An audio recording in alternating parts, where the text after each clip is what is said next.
আমাদের পাশের বাড়িতে খুব সুন্দর একজন রুমা আন্টি থাকতেন। তিনি এতই ফর্সা ও হাসিখুশি ছিলেন যে যখনই তাকে দেখতাম আমার মনটা কেমন জানি করত। একদিন আমি রাস্তা দিয়ে যাচ্ছিলাম, হঠাৎ আন্টি আমাকে ডেকে তার বাড়িতে নিয়ে গেলেন। আমি ঘরে ঢুকে চুপচাপ বসে রইলাম। কিছুক্ষণ পর আন্টি যখন ঘরে এলেন, তখন তিনি হালকা পোশাক পরেছিলেন, যা তাকে অসাধারণ লাগছিল। তাকে দেখে আমি কিছুটা অবাক হয়ে গেলাম। আমি তাকে বললাম, কেন আমাকে ডেকে আনলেন? তিনি কিছু না বলেই আমার পাশে বসলেন। তারপর কিছু না বলেই তার পরিহিতা সব কিছু খুলে আমাকে দিতে লাগলেন। বললেন, তোকে আমি মন থেকে চাই, বাট বলতে পারি না। আমার প্রচুর তৃষ্ণা, কিন্তু তৃষ্ণা মেটানোর কোথাও অপশন খুঁজে পাই না।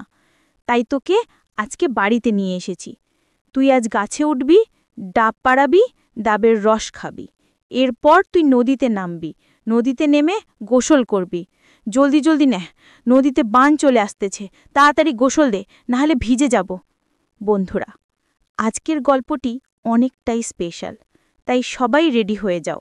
দয়া করে গল্পগুলো ভালো লাগলে ভিডিওটি লাইক, শেয়ার এবং চ্যানেলটি সাবস্ক্রাইব করো। বন্ধুরা, প্লিজ, আমার নাম রানা, বয়স ২০ বছর, সাধারণ এক যুবক। তবে সাধারণ হলেও আমাদের পাড়ার প্রায় সব মহিলাই যেন আমাকে অন্য চোখে দেখতেন। প্রায় সবাই ছোটখাটো কাজে ডাকার জন্য আমায় খুঁজতেন। আমি যতবারই বাড়ি থেকে বেরোতাম, কোথাও না কোথাও থেকে একটি ডাক আসত, রানা, একটু এদিকে আসো, আমাদের একটু সাহায্য দরকার। আমি এসব কাজে অভ্যস্ত হয়ে গিয়েছিলাম, যেন এক ধরনের আনন্দ খুঁজে পেতাম। আমাদের পাড়ায় এক আন্টি ছিলেন, যার নাম জানার কখনো চেষ্টা করিনি, শুধু রুমা আন্টি বলেই ডাকতাম। তার স্বামী বেশিরভাগ সময় দেশের বাইরে থাকতেন, আর আন্টি একাই থাকত। মাঝে মাঝে পাড়ার লোকেরা তাকে নিয়ে নানা কথা বলতো, কিন্তু আমি কখনো সেসব নিয়ে মাথা ঘামাতাম না। একদিন দুপুরে যখন আমি বাড়ি থেকে বেরোচ্ছিলাম, তখন রুমা আন্টি আমাকে ডেকে তার বাড়িতে নিয়ে গেলেন। তার কাছে যাওয়ার আগে আমার মনে একটু দ্বিধা ছিল, তবে ভাবলাম পাড়ার অন্যান্য মহিলারাও তো আমায় প্রায় কাজে ডাকে, আন্টিও হয়তো কিছু জিনিস আনতে বলবেন। আমি যখন তার দরজার কাছে পৌঁছলাম, তিনি হাসি মুখে বললেন, রানা, তুমি কি আমার জন্য কাছের দোকান থেকে একটা ডিভিডি প্লেয়ার আনতে পারবে? প্রথমে আমি অবাক হয়ে গেলাম, ভাবলাম এই যুগে ডিভিডি কেন? তবে বিষয়টি বেশ মজারও লাগলো। মনে হচ্ছিল সবকিছু যেন একটু অন্যরকম ছিল। আমি ধীরে ধীরে এক অদ্ভুত পরিস্থিতির মধ্যে জড়িয়ে পড়ছিলাম। সন্ধ্যা নামতেই আমি ডিভিডির দোকানের দিকে রওনা হলাম। সেই দোকানটা আমার এক বন্ধুর রতনের, তাই মনে হলো হয়তো সে আমাকে একটু সাহায্য করবে। দোকানে পৌঁছে আমি বন্ধুর কাছে ডিভিডি প্লেয়ার চাইলাম।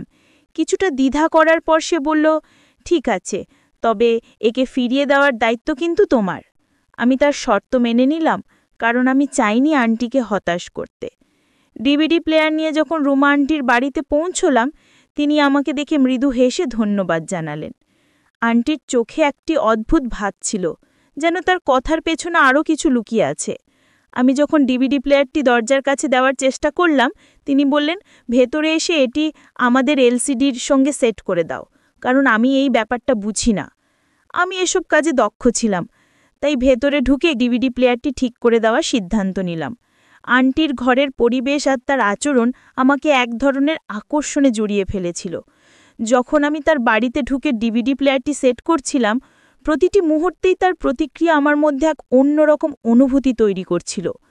আন্টি আমার আর তার জন্য চা নিয়ে আসলেন। চা খেতে খেতেই আমি যখন সিনেমার দিকে তাকালাম, দেখলাম একটি মেয়ে নাচছে। তার নাচ আর সৌন্দর্য আমাকে অবাক করে দিল, যেন সে অন্য কোনো জগতের মেয়ে। চা কখন শেষ হয়ে গেল তা আমি টেরই পেলাম না। এরই মাঝে হঠাৎ দেখলাম আন্টির ১৮ বছর বয়সী সুন্দর ফুটফুটে মায়ানী কন্যা রীতা টিউশন থেকে বাসায় ফিরল। তাকে দেখে আমার মনের মাঝে এক অদ্ভুত অনুভূতি হলো। আমি অবাক হয়ে গেলাম, কারণ এর আগে আমি কখনো আন্টির মেয়ের কথা শুনিনি বা জানিও না। যখন প্রথমবার তাকে দেখলাম, তার সৌন্দর্য আমাকে মুগ্ধ করে দিল। আমি একটু অজুহাত দেখিয়ে বললাম, আচ্ছা আন্টি, এখন আমি বাড়ি যাই? আন্টি হেসে বললেন, আরে এত তাড়াহুড়ো কেন? চা তো খেলে, এবার একটু বসো। আমি কোনো উত্তর না দিয়ে উঠে বাড়ির দিকে রওনা হলাম। কিন্তু বাড়ি ফিরেও আমার মন পুরোপুরি সেই মেয়েটির ভাবনায় ডুবে গেল। আন্টির মেয়ের চেহারাটা যেন বারবার আমার সামনে ভেসে উঠছিল। আমি ভাবতে লাগলাম, আন্টির মেয়ে এত সুন্দর, তাহলে আগে কখনো তাকে দেখিনি কেন? বাড়ি ফিরে পড়াশোনায় মন দেওয়ার চেষ্টা করছিলাম, কিন্তু বারবার সেই মেয়েটির হাসিমাখা মুখ আর তার সরলতা আমার চিন্তায় ভেসে উঠছিল। আমি বুঝতে পারছিলাম, আন্টির বাড়িতে যাওয়া মানে শুধু তার সঙ্গে দেখা করা নয়, তার মেয়েরও একটা আকর্ষণ ছিল। পরের দিন যখন আমি বাইরে যাচ্ছিলাম, হঠাৎ রুমা আন্টির কথা মনে পড়ল। আমি জানতাম না কবে আবার তার সঙ্গে বা তার মেয়ের সঙ্গে দেখা হবে, কিন্তু এক জিনিস নিশ্চিত ছিল, এবার আমি আরও বেশি উৎসাহী হয়ে পড়েছিলাম তার বাড়িতে যাওয়ার জন্য। এটা শুধু তার কাজ করার কথা নয়, বরং একটা অদৃশ্য টান ছিল যা আমাকে তার দিকে নিয়ে যাচ্ছিল। তখনই মনে পড়ল ডিভিডি প্লেয়ারটি ফেরত নিয়ে আসাই উচিত। সেটাই অজুহাত করে আবার আন্টির বাড়িতে গেলাম। আন্টি আমাকে দরজার কাছেই ডিভিডি প্লেয়ারটি দিয়ে দিলেন এবং ভেতরে আসতে বললেন না। আমি কিছুটা হতাশ হয়ে গেলাম, কারণ আবার কখনো হয়তো তার বাড়িতে ঢোকার সুযোগ পাব এবং সেই সুন্দরী মেয়েটিকে দেখতে পাব। শেষে কয়েকদিন পরে আবার আন্টি আমাকে ডাকলেন, বাবা, আমাদের মেশিনটা ঠিকভাবে কাজ করছে না, একটু দেখে দাও তো। আমি তৎক্ষণাৎ তার বাড়িতে গেলাম। মেশিনটি পরীক্ষা করে দেখলাম ভেতরে একটি কাপড় আটকে আছে। কাপড়টি বের করে মেশিনটি চালু করলাম এবং সেটি আবার কাজ করতে শুরু করল। এটা দেখে আন্টি খুশি হয়ে বললেন, ধন্যবাদ, তুমি ঠিক করে দিলে, ঠিক হয়েছে, এবার কাপড় ধোয়ার কাজটা করতে হবে। বলার পর আন্টি বললেন, এখন আমার মেয়ের ওঠার সময় হয়েছে। আমি যখন ইঁটতে যাচ্ছিলাম, আন্টি বললেন, আরে বসো, তোমার জন্য কিছু খাবার নিয়ে আসছি। কিছুক্ষণ পর তিনি চা আর বিস্কুট নিয়ে এলেন। আমি ভাবতে শুরু করলাম, আন্টির মেয়েও তো এই বাড়িতেই থাকে, কিন্তু তাকে এখনও দেখিনি। মনে মনে আগ্রহ বাড়ছিল তাকে একবার দেখার জন্য। আমি তাকে বেশ কয়েকদিন আগে দেখেছিলাম, কিন্তু কখনো সামনাসামনি দেখা হয়নি। ভাবছিলাম, যখন আন্টি এত সুন্দর, তার মেয়ে তো আরও সুন্দর হবে। তখনই আন্টি বলেন, তুমি একটু বসো, আমার মেয়েটা এই আসবে, তোমার সঙ্গে আলাপ করিয়ে দেব। ঠিক সেই সময় তার মেয়ে রীতা ঘর থেকে বেরিয়ে এলো। সম্ভবত সে জানত না যে আমি এখানে আছি, তাই কোনো ওড়না ছাড়াই বেরিয়ে এলো। তাকে দেখে আমার চোখ বড় হয়ে গেল, যেন এক পরী আমার সামনে দাঁড়িয়ে আছে। তার ভেজা চুল দেখে মনে হলো সে এক্ষুনি স্নান করে এসেছে। সে একটি গোলাপি রঙের পোশাক পরেছিল, যা তাকে একেবারে অপ্সরার মতো লাগছিল। আমি তাড়াতাড়ি উঠে দাঁড়ালাম। আন্টি তার মেয়েকে বললেন, এটা আমাদের প্রতিবেশী রানা, খুব ভালো ছেলে, অনেক কাজে সাহায্য করে আমাকে। এটা শুনে তার মেয়ে আমাকে একটু দেখে নিল এবং আবার নিজের ঘরে চলে গেল। আন্টি বললেন, ও অপরিচিতদের সঙ্গে বেশি কথা বলে না, ছোট বয়সে অনেক কষ্ট পেয়েছে ও। এরপর কথায় কথায় আমি তার স্বামীর কথা জানতে চাইলাম। এই প্রশ্নে তিনি কিছুটা অস্বস্তি বোধ করলেন, একটা দীর্ঘশ্বাস নিলেন। তারপর বললেন, উনি গত 10 বছর ধরে বিদেশে আছেন, তবে কখনো আর ফিরে আসেননি। উনি প্রতি সপ্তাহে টাকা পাঠান, তাই আমাদের কোনো কিছুর অভাব হয় না।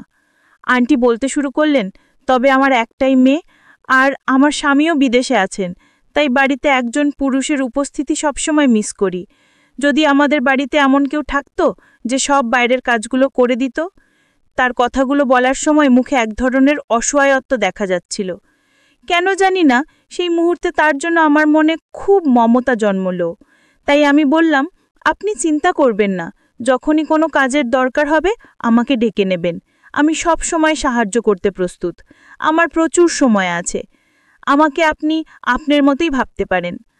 আমার কথায় আন্টি খুব খুশি হলেন। এরপর থেকে আমি প্রায়ই আন্টির বাড়ির আশেপাশে ঘোরাঘুরি করতে শুরু করলাম, আর তিনিও বাইরে এসে দাঁড়াতেন। যখনই তিনি আমাকে দেখতেন তখনই বলতেন, রানা, একটু এদিকে এসো, আমাকে আটা এনে দাও বা একটু দুধ নিয়ে আসবে। আমি সব সময় দ্রুত তার কাজগুলো করে দিতাম। একদিন আন্টি আমাকে ডেকে বললেন, রানা, একটু বাজার থেকে সবজি নিয়ে আসো তো, মেয়ের জন্য বিশেষ কিছু রান্না করতে ইচ্ছা করছে। আমি তৎক্ষণাৎ বাজারে গেলাম। সবজি নিয়ে ফিরে আসার সময় দেখলাম তার মেয়ে রীতা রান্নাঘরে। সে চুপচাপ রান্না করছিল।